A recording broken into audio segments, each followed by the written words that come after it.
What's up, Philly famous Crakk? Tuned in Philly Fame TV, Venango Street, Erie Avenue.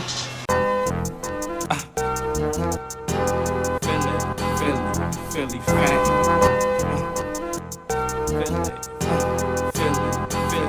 Philly Fame. So it's some people that's tuned in that might have been following the channel for a minute back when we did our first cypher back at Black and Nobel, and you and Haas had popped up and jumped in that joint. Let's go!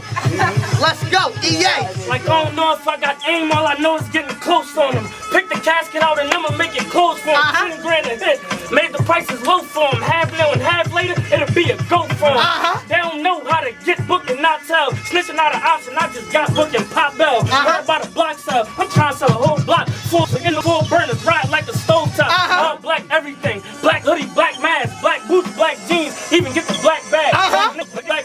Black rims, black whip, Let's black go. gun, black clip. You see how I black quick? That's what I need to slow down. I'm on some fast. This killing is my get high. This is my last hit. Let's I go. left the new shit like I left the last hit, and I'm still sitting on money that's from the last lick. Let's Cause I go. forgot how to make money. I take money, and it ain't shit in this world that you can take from me. Yeah. Riding through the city, looking in my rear view, thinking it's gonna kill me, but most of them niggas scared to. You better know it. I don't want to die, but I'm prepared to. Coming down slow off the high like I'm on a parachute. Yeah. That joint dropped like 2 years ago now, so some people that might remember you from that, but for those who don't know, who ain't familiar, just give them a brief rundown a little bit about your backstory and all that. I know you're from the Ave, I mean, so you give them a little bit about your backstory coming up and what it was like growing up for you and stuff like that. I mean, the struggle, man, like, you know, when we come up, man, like, it's real. So we gotta adapt to this shit as we coming up. But I came up like, you know, mom on drugs, dad wasn't there, so I turned to the streets. I mean, then I'm here now to give y'all my story on how all that came about. Right. So let's start there with it. Like, so I remember y'all when y'all was young coming up. Yeah. You, your brother, Cool, all y'all, know what I mean?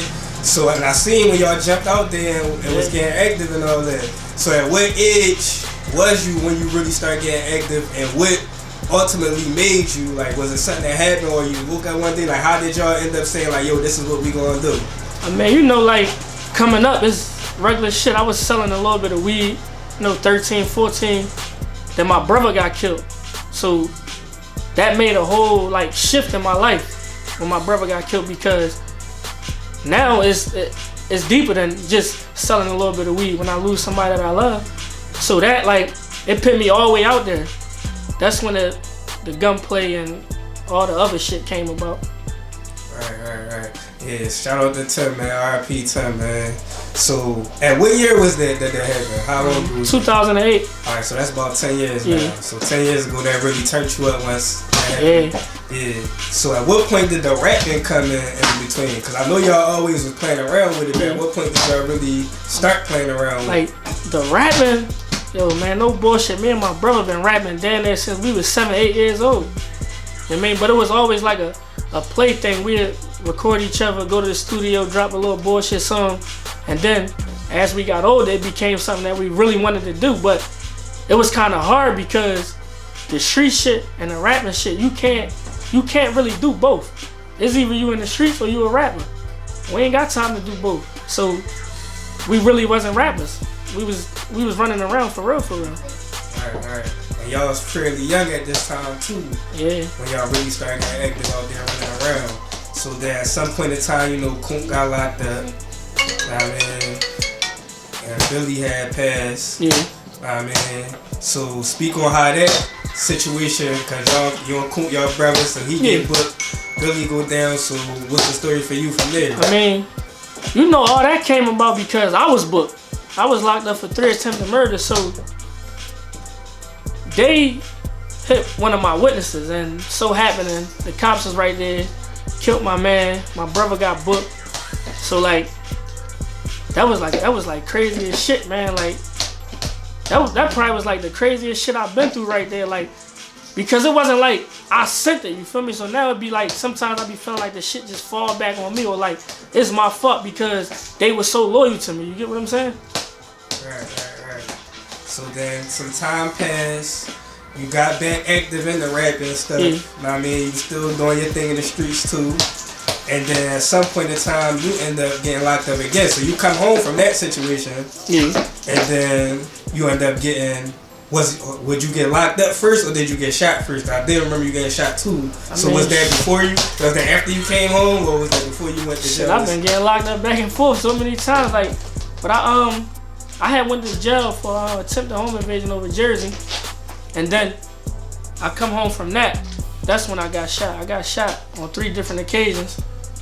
I'm saying, and then the feds recharged me for the case that I was in Jersey for, and I came home. So that's how the federal shit came about. Yeah, I was gonna get to that. So yeah, we could get into that because that's the more recent thing. Yeah. Like you say, you've been in and out of jail, been shot a couple times, so you've been through some stuff at that point. Been through a lot of shit. Yeah, and then the federal indictment, which was a big one because it would involve a lot of different people, including High, shout out to Highs. And F.A.M.E. Yeah, so a lot of people got booked in that situation, and so speak a little bit on that, like how that experience was, because you know how. We know in the streets, like when the feds come grab you, it's a good chance you ain't coming back out of that. Yeah, man, that shit like right there, man. Like I never seen so much disloyalty, man. Like ever in my life, man. Like that shit is a whole different, like that shit is a whole different world once you get there. Because when you get in that building, 85 to 90% of them dudes is telling, like, and that's where the change in me came at, because it was like the real niggas don't got no win out here, man. We always gonna stand tall, so we always gonna get the short end of the stick. But the experience, man, was life changing, man. Like my situation, like I made out good because I had got recharged for the shit that I was locked up in Jersey for. So I got my time credit from that. That's how I ended up making out kind of good with the 5 years, 60 months, whatever the case may be. Right. And on top of that experience, there was some other factors that came into play too that made the experience crazy for you. Yeah. One of them you explained to me like, yo, they really knew everything that was going on as far as the social media, as far as the stuff in the streets. Like the feds knew a lot of information about me that I didn't really know about me, that they knew. So speak a little bit on that, because that would apply to a lot of people that's running around out here. Social media, man, like it's cool as business-wise, but if you really in the streets, leave that shit alone, man. All the captions, all the videos with the guns and all that shit, man, all that shit was in my discovery, man. Every piece of it, like, the feds had a joint on my page where everything I post go directly to their database. So even if I delete it, they still got it already. I'm telling you, man, the social media is crazy, man. Like, that shit's something else, man. Right. So how long was you actually booked before you came home in that situation? I was locked up. I did 28 months. I did 28 months in Jersey, and I did 26 in the Feds. Alright, so speaking of that situation, like the experience being in there after all this stuff, like you said you did a couple different bids before, and you been through all this different stuff before, so what was this joint like for you going through that situation? The experience, being locked up. Like, why was it different? Home. Like being locked up and coming home from that situation. Man, that shit is like, that's like the biggest blessing like ever, man. Like, because you see dudes go in there and they don't make out. I mean, it's just, I mean, Allah blessed me to make out. I still got my name. I stood tall. Me and my niggas is still tight. I mean, some of them niggas on their way home too. But it's just like, that shit is a blessing, man. Like, and it's crazy because my situation was so crazy because it was a double jeopardy issue that my lawyer didn't want to attack. And I paid him. Paid lawyer. Only paid lawyer in the whole indictment. And the lawyers wasn't on our side, bro. Like, we coming to them like, listen, this is the double jeopardy issue. Here go the case law for this shit. And bro, they turning us down. They on some shit like, man, that shit not gonna matter. Like, we ain't had no win. I'm talking about, I come with proof that they planted evidence on me. Not just saying the shit like, yo, here go the proof that this shit never happened. And the lawyer's like, what you want us to do? Like, none of our lawyers was fighting for us, man. Like, and that shit was crazy. So let's speak a little bit more on the indictment and the situation. You was explaining that y'all always had one of the biggest federal indictments in the world. Like, U.S. Attorney in Philadelphia has announced indictments against 16 people in connection with a sophisticated crime operation that allegedly included robbery and torture. Live outside the federal building tonight is Action News reporter Sarah Bloomquist. Sarah? Jim, federal prosecutors called them a violent gang of serial robbers who use torturous tactics in home invasions and robberies. They're accused of stealing jewelry, cars, cash, electronics, and drugs from their victims in a years-long crime spree that stretched from Philadelphia to the suburbs. On July 15, 2013, two men posing as police waved around semi-automatic guns inside Platinum Jewelers at 12th and Market. Federal prosecutors say one of these men was Khalil Smith, the other one of the many accomplices in a violent robbery ring operating from 2012 until last month all around the region. The defendants were bold and resourceful in committing these crimes. At the jewelry store, prosecutors say the other members of the ring posed as customers. Still more stood watch, monitoring police radios. They left with nothing once the real police were on the way. This 17-count indictment alleges in many other cases the 16 men in the group used violent tactics in home invasions, targeting victims they thought had drugs or money from drugs. The torture included waterboarding, beating, threatened sexual assault, scalding with boiling water, and being shot. Federal prosecutors say this house on Lee's Way in Hatfield was targeted by the ring in November 2013. They allegedly placed GPS devices on the victim's cars so they knew where he lived. They forced the victim inside his home. They restrained him, threatened him, and assaulted him. Then the defendants stole electronics, guns, cash, and in this case, even the victim's BMW. Two of the defendants are already accused of robbing and shooting a pharmacy delivery man in North Philadelphia in July 2014. 12 of the 16 defendants are in custody. The ATF needs the public's help finding Hassan Cheney and Brandon Seegers so they can join their friends now in federal custody. Today, their criminal activity journey has hit a wall, the wall of justice. Now, some of the 16 defendants were arrested today. Some were already behind bars, and the feds feel confident they're closing in on the rest in the group. They all have criminal histories and now face very, very long sentences, up to life in prison. Live in Center City, I'm Sarah Bloomquist, Channel 6 Action News. Jim? Thank you, Sarah. So then when you go to the feds, you explain that you did a couple state bids or in and out the county and stuff like that. So what was it like to actually go in the feds this go around? What was that experience like? I mean, like, the feds is like, the shit is a whole different world. Like, when you come through the door, it ain't no, oh, I'm Dolo. It ain't none of that shit. Like, you from Philly, you in a PA car. Or you Muslim, you can rock with the Muslims. But it ain't none of that shit, bro. It's PA. Like, this the Harrisburg homies, Pittsburgh homies, Chester homies. Yo, you see one of these niggas fighting, it's really go time. I mean, it ain't no, you see him fighting and you don't do shit. You see him fighting and you don't do shit. When you come out, when them doors open, the homies gonna send you the fuck out. Like, that shit is different, bro. Like, niggas really losing their life in that motherfucker. So, that shit like a whole different, like, ball game from the state, bro. Like, it ain't no playing in that shit, bro. Like, you gotta have your paperwork. They give you 30 days to have your paperwork, bro. 30 days, bro. When that deadline hit, bro, you out of here. And it ain't no, they ain't beating you the fuck up. Nigga ain't stealing you, telling you gotta check it. Niggas sending you the fuck out for real, bro. They try to kill you about that shit. Because everybody up there is up there because of a snitch. So, like, niggas don't want to be around no rat ass niggas, bro. So when you come through the door, bro, they aggressive on you. You know what I'm saying? Yo, what's up? Yo, you got 30 days to get your paperwork, bro. Like 30 days. I mean, when that 30 day hit, bro, it ain't no rap. It ain't no rap, man. Like, I seen some of, like, the toughest niggas, like, come through them joints, man. Like, that shit break them down because you really gotta turn into what it is. Like, that shit, you really gotta be an animal walking through them federal penitentiaries, bro. Like, that shit bound to go down at any second, any minute. Like literally, bro. Like, you could be sitting here and you don't even know some shit going on, bro. That shit just crashed.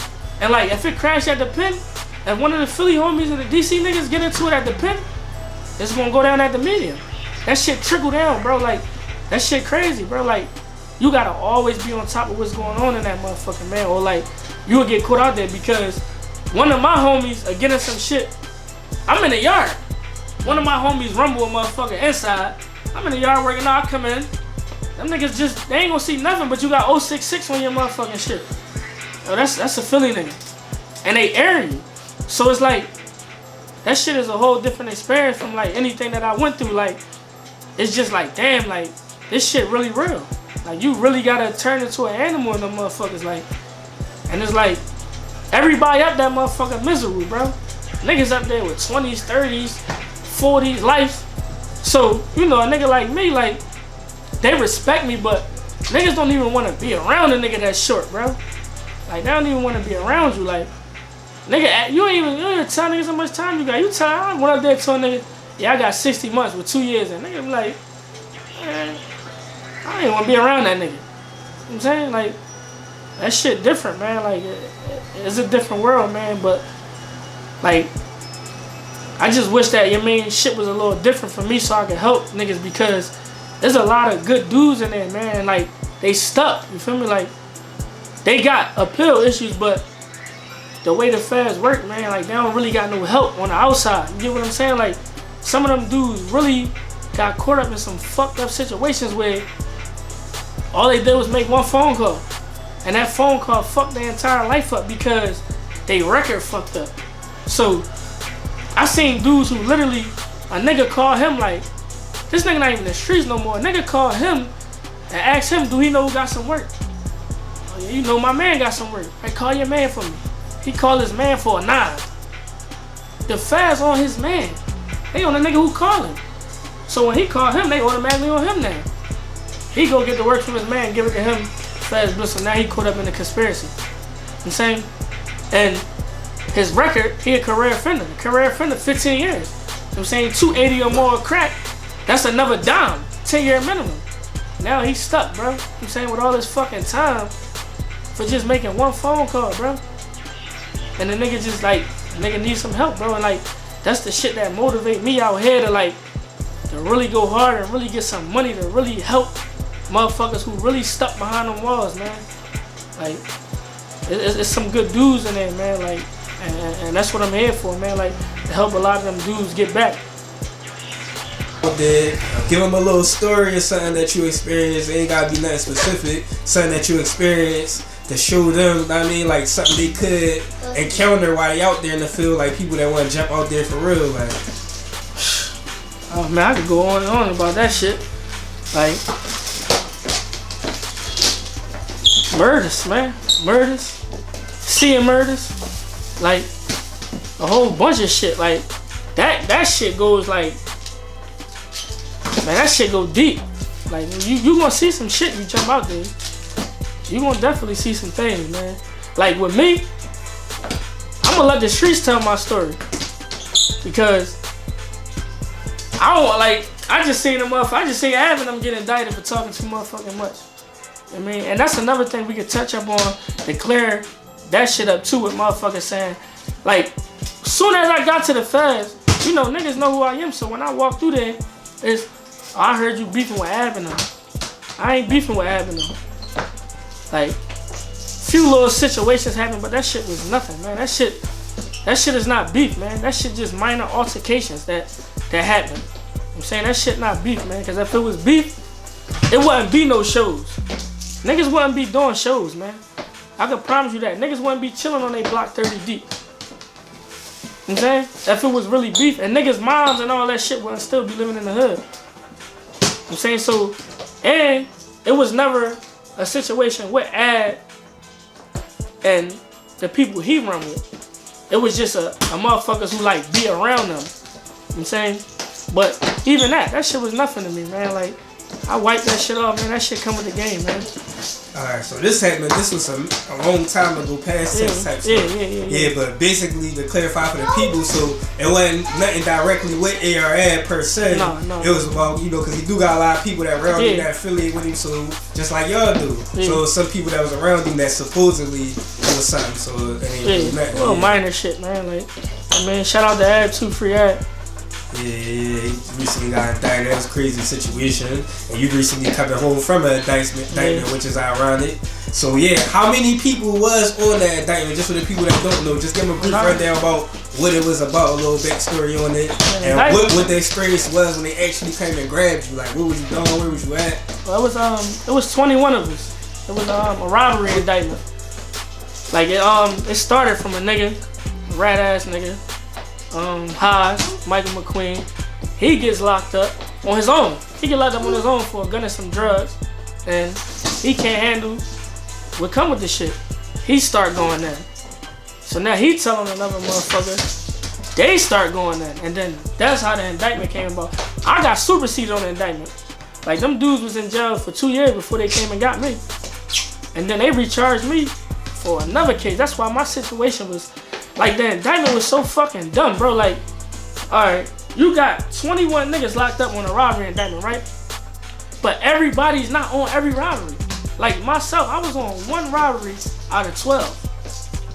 Attempt robbery, attempt home invasion. Then you got dudes who on 3 robberies. Then you got dudes who on all fucking 12 of them.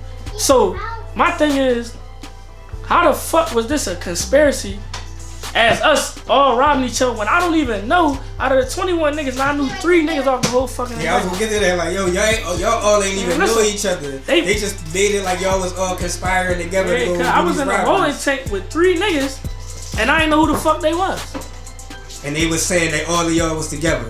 I didn't know who the fuck they was until we got to the block. And then the rest of my cooties, the ones that I did, knew, like, damn, Crakk. And they calling them, yo, we all together. And I'm like, hey, who the fuck is you? What's your name? Like, I get booked October 9th. The indictment from September 2012 till May 2014. Mind you, I get locked up October 9th, 2012. So I'm locked up soon as the fucking indictment start. Before they even got information on any of this shit. I sat in jail for 27 months, 28 months. So before, when the indictment ended, I'm just coming home, so I wasn't there for none of this shit that took place. So when I get booked, I'm lost on what the fuck going on. Like, so they fill me in, yo, this was going on. They charged me with the conspiracy. Yo, 7 niggas already broke. Listen, we standing up. You know what I'm saying? And that's what it was like.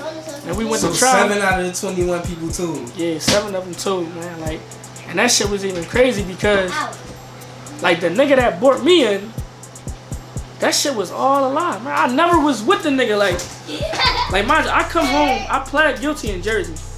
I pled guilty, I had 28 months in. They gave me the time served and they gave me a year probation. Because our case was an attempted home invasion, we never went in there. So, I'm home for a year and a half. I complete my probation, everything. FEDS come, recharge me for this shit. So now I'm like, when they tell me what the fuck I'm locked up for, I'm like, I'm thinking the dude playing, cause I'm like, man, I just came home from this shit. Like, this nigga can't be serious. But it's something that's going in the Supreme Court next month about the double jeopardy shit. So I mean, I'm still fighting, man. When that shit go through, I'm automatically grabbing a lawyer. If it go through, putting in my appeal and all that shit. Like,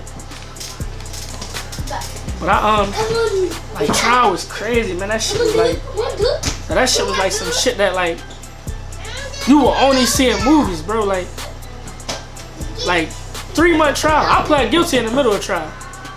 But, like, that shit was something crazy, man. Like, oh, you gotta paint the picture for him what trial was like. Describe it a little bit. Describe it one of them days you had to go up in there. I mean, we first go in there, you know, we picking the jury and all that shit. Like, from the rip, our lawyers was trying to get us to plead the fuck out. Because they knew so much was ready to be exposed. Like, you had one of the rat niggas, man, like, a nigga named FEDS. He had 7.5 to 15 years in the state.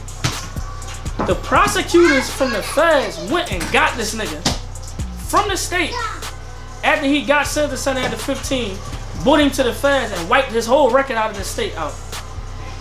No trace of this shit, no trace of his sentence, no trace of his case or his record. So, they know this shit ready to get exposed because they broke our trials into 2, and the first trial brought it out. So they know now that we know this is our target because he brought the fucking indictment down. So if we crush him, the whole case is gone. So our lawyers is trying to get us to plead the fuck out because they don't want this shit to come out.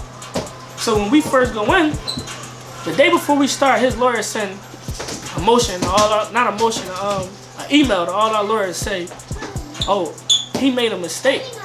He won't be testifying. Now they take him all the way off the witness stand so we can't question him about this shit.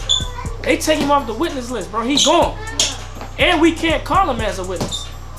So this what I be meaning, like, man, like, some of my codees didn't make out good because they had so many cases. Like I said, some was on 12, some was on 3, some was on 1. So the dudes who was like on a lot of cases, man, they ain't make out good. Feel me? And they need this publicity because it's so much shit that happened that shouldn't have happened. Like these feds, man, they planted evidence on niggas. They planted witnesses on niggas. Like motherfucking witnesses coming in, niggas have never seen them, bro. Like our witness sheet, man, we had 100 and something witnesses on there. Motherfucker, I can't even name 100 and something people. Like that shit was so crazy. Like with my case, the shit that they planted on me, right? They say that the witness nigga get on the stand. He say that yeah, Crakk was following a nigga on Instagram. This how we got the nigga. The nigga posted some money. Mind you, he said this happened in 2012. So now they got a picture of a nigga with money. But the picture that the nigga got, he got the new $100 bills. The new $100 bills didn't come out until 2013. So how the fuck did I stalk this nigga in 2012 and get this specific picture when this money wasn't even out? So now it comes out, where the fuck did this picture come from? Now when the agent gonna stand him and my lawyer's gonna ask them, well, where the fuck this picture come from? They can't explain it. They can't explain where the fuck this picture came from. So alright, we know that it didn't happen in 2012, but where the picture come from? The feds put the picture in there. They made the picture after I got locked up. You know what I'm saying? And had the rat niggas corroborate the story on the stand. And that shit was like, it was crazy, man. That shit was crazy. Shit really was like a movie. Yeah, that shit was a movie, man. And then like, I don't want to go in the depths of like some of my Cody shit because they still fighting. You know what I mean? They still fighting, they putting their appeals in and all that shit. So a lot of shit that I can't really talk about with that shit, like, I'm saying, but free all my Cody's, man. Them niggas, some of them niggas on their way home, man. And man, they'd be able to tell their own story when they get out. So yeah, like I said, we from the same hood, so I watched you come up, you know what I mean? And I used to hear your name ringing as far as in the streets and all that. But when we had a conversation about, you know what I mean, doing this interview, you basically told me like, man, I'm off that. Like, I ain't really on that no more. That experience in the feds kind of opened my eyes and opened my mind up to where I don't even have the same mentality no more. Like, I ain't ducking no smoke, but I ain't necessarily looking for it and I really want it. So speak on that transition, having your eyes open and changing your mindset around. It's just like, I seen so much with the streets, man. Like, it ain't no honor in these niggas no more, man. It's like no loyalty whatsoever, man. Like, I did a lot of shit, man. Like a lot of shit, man. Like the streets know, man. From north, south, west, man. Niggas know, man. Like niggas know what I get into. But this shit is like, this shit ain't even worth it no more because my man get into something. I'ma always ride for my niggas. But this is an example. My man get into something. I go put a nigga down because my man get in something. And he tell him, this the shit that's going on out here, bro. And it ain't even like the niggas on the streets is honoring this shit either because if I get booked, I don't expect my witness to come to court. My witness came to court, bro. So it's like, who the fuck can I rely on when I need somebody? When I'm out on the streets, bro, man, you know, man, I'm front line for Erie Avenue, man. From my side of Erie. Whatever the fuck happened, niggas call my phone, bro. Like when something happened, from the old heads to the young niggas, man, they call Crakk. Like, niggas will tell you, niggas from 18th side, niggas from Park Avenue side, niggas from my side. Niggas gonna call Crakk, man, like, for whatever. And it's like, if I get caught up, ain't nobody gonna be there to make sure everything taken care of, bro. So it's like a lose-lose situation for niggas who gonna always stand up because you gonna get told on. Niggas ain't gonna hold you down, and it's just like, man, is this shit worth it, man? Like, I mean, I got kids now, man. Like, I just think different. Like you said, I ain't ducking no smoke, like, whatsoever. Like, niggas know, man. I'm 24/7, man. This shit go down anywhere, anytime. But it's just like, I just think a little bit different, man. A little bit wiser now, man. So after all that you've been through in the streets, your whole experience, your whole upbringing, and everything that you had to go through as far as getting shot, going back and forth to jail and all that, what would you advise to the next young boy or somebody that's watching this that may be experiencing some of that or maybe thinking about going in that road? What's something you can share with them? I mean, you gotta be willing to handle the consequences that come with this shit. Like, you out there shooting motherfuckers, when you get shot, you can't tell, cause this what the fuck you asked for. Like, when you jump out there, you gotta be willing to handle everything that come with this shit. The jail, the shootouts, the drug wars over the blocks. You gotta be prepared for all of that shit. So I would advise you to really think about the decision that you're making when you jumping out there, because everybody, like, when they say that it's either death or jail, that shit is real. You either going to jail or you gonna get killed, man. And I know, like, I've been through a lot of shit, man. Like, motherfuckers know who I am, so they can tell you, like, my story is real. For sure. And on another note, we can switch gears a little bit. You've been back rapping since you've been home. Yeah. How long you been home exactly now? Well, now I've been home for like 3 months, 3.5 months. Okay, so yeah, a couple months. Ain't that been that long? And you been back, jump right back in the mix, right hard, full throttle. Right back. I mean, so I seen you recently did the Crakk G challenge and all that. Shout out to Crakk G, he threw it up and all that. So speak a little bit on what you doing today. I mean, what I'm doing with the music, man, I got a mixtape trying to drop December. I'm trying to drop it December 31st if everything go well, call no matter the cost. Yeah, man, I'm just working, man. Like, man, my niggas, man, they my motivation, man. All my niggas in jail, all my niggas that got killed, that's what motivate me to keep going.